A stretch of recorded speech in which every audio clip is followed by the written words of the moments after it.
Hello दोस्तों, एक बार फिर से स्वागत है आप सभी का आपके अपने यूट्यूब चैनल पर। रीट एग्ज़ाम 2024 की बात करने वाले हैं। काफ़ी इंपॉर्टेंट वीडियो होने वाला है। राजस्थान अध्यापक पात्रता परीक्षा रीट 2024 जो टीचर एग्ज़ाम है उसके आवेदन संबंधित संपूर्ण जानकारी की इसके अंदर बात करने वाले हैं। आपको भी पता है कि आवेदन चालू हो चुके हैं।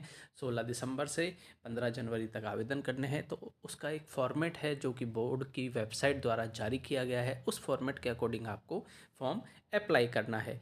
तो उस अप्लाई करने में आपको कौन कौन से डॉक्यूमेंट्स चाहिए, कौन कौन सी सावधानी रखनी है, क्योंकि काफ़ी लोग होते हैं जो ई मित्र के भरोसे आप अप्लाई तो कर देते हो लेकिन बाद में उसमें काफ़ी गलतियां होती हैं जिसकी परेशानी का सामना आप लोगों को करना पड़ता है। तो वीडियो को लास्ट तक जरूर देखिएगा। इससे संबंधित यदि कोई भी आपके डाउट हो या क्वेश्चन हो कि इसमें आपकी कैटेगरी वाइज क्या आना चाहिए या एजुकेशन में क्या आना चाहिए, तो इस वीडियो के नीचे कमेंट बॉक्स में कमेंट करके आप हमारी सहायता प्राप्त कर सकते हैं। तो चलिए वीडियो स्टार्ट करते हैं। रीट एग्ज़ाम 2024 का जो board of secondary education Rajasthan Ajmer Rajasthan eligibility exam test REET का जो फॉर्म है वो आपको इस प्रकार का मिलेगा। REET 2024 sample of application form नमूने का आवेदन पत्र कुछ इस प्रकार का रहेगा आपका। कृपया ऑनलाइन आवेदन करने से पूर्व इस आवेदन पत्र को भरकर अवश्य जांच लें। बोर्ड की वेबसाइट पे आपको मिल जाएगा और उसमें भी स्पष्ट लिखा हुआ है कि इसको एक बार चेक कर लें, क्योंकि इसमें कोई भी गलती होगी तो आपकी ही गलती मानी जाएगी। देखो, सबसे पहले इसमें बेसिक डिटेल ऑफ कैंडिडेट है जिसके अंदर आपका नाम आएगा, अभ्यर्थी का नाम, पिता का नाम, माता का नाम और लिंग। वैवाहिक स्टेटस आएगा यानी कि आप मैरिड हो या अनमैरिड। फिर धर्म इधर आएगा, जिस भी रिलीजन के आप हो, हिंदू, मुस्लिम, सिख, क्रिश्चियन, सभी यहाँ पर आपको दिख जाएंगे। इसके बाद में पति का नाम और आधार कार्ड का इमेज अपलोड करें। आधार नंबर करना है आपको और आधार कार्ड का इमेज यानी कि आधार कार्ड की फ़ोटो। और फिर यहाँ पर आएगा date of birth. SSO ID जो भी सभी की बनी हुई है, आपको पता है कि एसएसओ आईडी के द्वारा काफ़ी सारे फॉर्म अप्लाई होते हैं। अब इसमें यहाँ पर फ़ोटो के लिए इंस्ट्रक्शन दिया गया है। फ़ोटो 20 से 50 के बी इन जेपीजी फॉर्मेट में होनी चाहिए। ये यदि ज़्यादा होती है तो एक्सेप्ट नहीं करता है और कम भी होती है तो एक्सेप्ट नहीं करता है। और इसका फॉर्मेट कौन सा होना चाहिए? JPG. Signature use black pen only. इसके अंदर स्पष्ट लिखा हुआ है कि यदि आप सिग्नेचर करेंगे तो कौन सा पेन होना चाहिए? आपका ब्लैक पेन होना चाहिए। और 20 से 50 के भी जेपीजी फॉर्मेट होना चाहिए। और आधार कार्ड की इमेज अपलोड करें 50 से 100 के बी की जेपीजी फॉर्मेट में। देखिए यहाँ पर स्पष्ट लिखा हुआ है कि यूज ब्लैक पेन, तो ये आपको सबसे ज़्यादा ध्यान रखना है सिग्नेचर के अंदर। चलिए आगे देखते हैं। पत्र व्यवहार का विवरण। कृपया, कुछ संकेत होते हैं, इन संकेतों का उपयोग नहीं करें। आपका पता, डाकघर कौन सा लगता है, राज्य आपका कौन सा है, ईमेल कौन सा है, जिला और पिन कोड नंबर भी यहाँ पर आएंगे। मोबाइल नंबर आपको आपके स्वयं के डालने हैं और अतिरिक्त मोबाइल नंबर फैमिली मेम्बर किसी के भी डाल सकते हैं आप।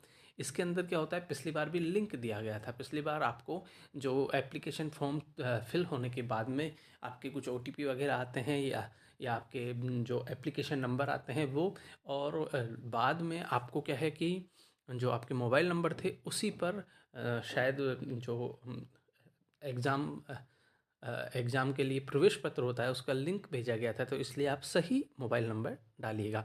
Are you ex serviceman? Serviceman के लिए यहाँ पर ऑप्शन दिया गया है आपकी कैटेगरी, जिस भी कैटेगरी में आप आते हैं, general, SC, ST, OBC, MBC, EWS. यदि आप राजस्थान के मूल निवासी हैं एवं अजा अजा और general, EWS, SC, ST, OBC इन किसी भी वर्ग में आते हैं, उसी स्थिति में अजा जजा पी वर्ग एमबीसी ईडब्ल्यूएस अंकित करें, अन्यथा सामान्य श्रेणी अंकित करें। इसमें स्पष्ट लिखा हुआ है यदि आप राजस्थान के ही हो तो ही आपको इन श्रेणियों में माना जाएगा। यदि आप अदर स्टेट के हो तो आप जनरल के अंदर आओगे। यदि आप किसी भी अदर स्टेट से फॉर्म अप्लाई कर रहे हो तो आपको कौन सा ऑप्शन चूज करना है?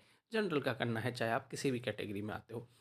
अनुदेश में वर्णित सक्षम अधिकारी द्वारा जारी दिव्यांग प्रमाण पत्र होने पर ही हाँ का चयन करें। यानी कि दिव्यांग प्रमाण पत्र आपके पास हो, सक्षम अधिकारी, तो ही हाँ करना है। ये नहीं तो आपका यह जो प्रमाण पत्र है वो मान्य नहीं होगा। चलिए नेक्स्ट की तरफ चलते हैं। बोनाफाइड रेजिडेंशियल स्टेटस, राष्ट्रीयता क्या है आपकी? क्या आप राजस्थान के मूल निवासी हैं? हाँ या नहीं, जो भी आपका ऑप्शन आएगा। मूल निवास का राज्य कौन सा है आपका और मूल निवास का जिला कौन सा है आपका। क्या आप टीएसपी शहरिया क्षेत्र से हैं? यदि हाँ एवं अनुसूचित जनजाति के हैं तो अपनी तहसील एवं गांव का उल्लेख करें। यदि हाँ एवं अनुसूचित जनजाति के हैं तभी तहसील और गांव आपको करना है, नहीं तो आप ना कर दीजिएगा। इसके अंदर डिटेल विवरण इसके बाद में क्या आएगा, परीक्षा केंद्र, प्राथमिक क्रम, जिला, आपको जिले का क्रम जरूर इसमें डालना है। तो फर्स्ट आप कौन सा जिला लेना चाहते हैं जिसके अंदर आपका सेंटर आए, आपके पास में हो या आपको सुविधा रहे, उसके अकॉर्डिंग ही आपको भरना होगा। सेकंड है परीक्षा केंद्र का प्राथमिकता क्रम जिला नंबर 2, आपसे 2 जिले के क्रम पूछे गए हैं तो आप अपनी सुविधा अनुसार आपको जो उचित लगे वो जिले यहाँ पर आपको भरने होंगे। लेवल स्तर, अब स्तर की बात करें तो यहाँ पर दोनों स्तरों के लिए फॉर्म अप्लाई होगा, स्तर फर्स्ट के लिए भी और लेवल सेकंड के लिए भी। तो आप यदि फर्स्ट लेवल के लिए अप्लाई कर रहे हैं तो फर्स्ट चूज करना है और सेकंड के लिए कर रहे हैं तो सेकंड, और बोथ के लिए कर रहे हैं, दोनों के लिए कर रहे हैं तो आपको बोथ ऑप्शन करना है। शिक्षण माध्यम की भाषा का चयन, लैंग्वेज, ये सबसे इम्पोर्टेंट है। यदि आप एग्ज़ाम में आपकी कम तैयारी भी है और आप चाहते हो कि आपका जो प्री एग्ज़ाम है रीट 2024 का ये आप पास कर लो, तो लैंग्वेज को आपको अप्लाई करने से पहले काफ़ी सोचना होगा, क्योंकि लैंग्वेज है जो कि अच्छे मार्क दिलवाता है आपको बिना पढ़े। बहुत कम मेहनत में हिंदी, संस्कृत, हिंदी, इंग्लिश, कुछ चीज़ें टॉपिक हैं इनके जो कि कॉमन रहते हैं, इसलिए लैंग्वेज के ऊपर हमने एक वीडियो बनाया है, उसको हम जल्दी ही डाल देंगे, तो उसको आप ज़रूर देख लीजिएगा फॉर्म अप्लाई करने से पहले। उससे आपको काफ़ी सुविधा रहेगी कि लैंग्वेज फ़र्स्ट कौन सी लेनी है आपको, लैंग्वेज सेकंड कौन सी लेनी है, उसके बाद में आप आपके अनुसार ले सकते हो।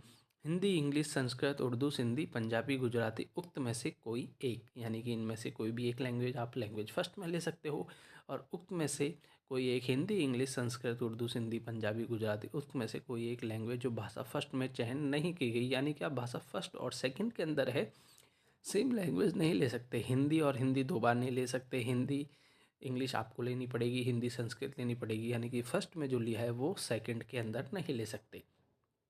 इसके बाद में केवल स्तर द्वितीय अथवा दोनों स्तर हेतु, यदि आप सेकंड लेवल के हो या फर्स्ट और सेकंड दोनों का अप्लाई कर रहे हो तो mathematics and social science studies कोई एक इनमें से आपका जो भी टॉपिक वाइज रहेगा, जो भी सब्जेक्ट रहेगा, उसको यहाँ पर आपको आवेदन करना है।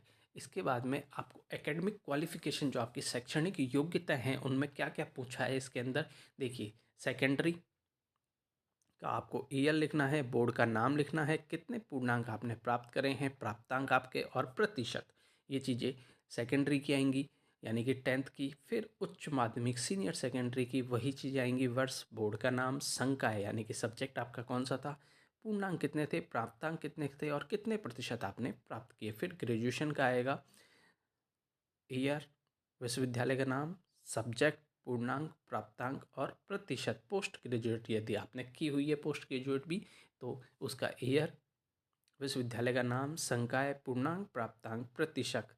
अब इसके बाद में यहाँ पर आपको लिखा हुआ है 10 की अंक तालिका की इमेज अपलोड करें 50 से 100 KB इन JPG, यानी कि आपको 10th क्लास की जो इमेज होगी आपकी वो यहाँ पर अपलोड करनी होगी। कुछ ही डॉक्यूमेंट्स आपको अपलोड करने होंगे, अभी तक आपने देखे हैं। इसके अंदर एक आपको फ़ोटो अपलोड करनी है, फर्स्ट आपको फ़ोटो अपलोड करनी होगी, सेकंड आपको 10th की मार्कशीट अपलोड करनी होगी, थर्ड आपको जो आपका आपका आधार कार्ड है उसकी इमेज अपलोड करनी होगी। इसके बाद में आते हैं प्रोफेशनल क्वालिफिकेशन, प्रेस शैक्षणिक योग्यताएं, यानी कि BSTC और equivalent teacher education course, BSTC अथवा समकक्ष कोर्स किस वर्ष में आपने उत्तीर्ण किया है, बोर्ड, विश्वविद्यालय, संस्था का नाम, पूर्णांक, प्राप्तांक और प्रतिशत। इसके बाद में B.Ed और इक्विवेलेंट वर्ष, विश्वविद्यालय का नाम, संकाय, पूर्णांक, प्राप्तांक और प्रतिशत।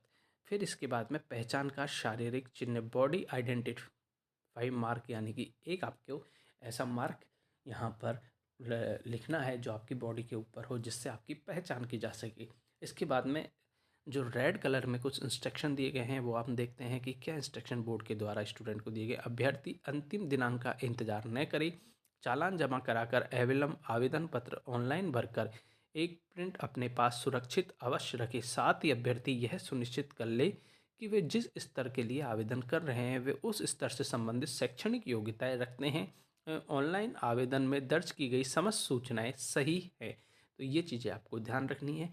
इसके अलावा यदि आपको कोई भी डाउट हो अप्लाई करने से संबंधित, किसी भी चीज़ से संबंधित, तो आप हमें इस वीडियो के नीचे कमेंट बॉक्स में कमेंट करके सहायता प्राप्त कर सकते हैं। एक हम जल्दी ही वीडियो डालने वाले हैं, आपका सब्जेक्ट के अकॉर्डिंग लैंग्वेज आपको कौन सी लेनी है तो वो आप ज़रूर देखिएगा, जिससे आपको काफ़ी सहायता मिलेगी। मिलते हैं नेक्स्ट वीडियो में, जब तक के लिए जय हिंद जय भारत।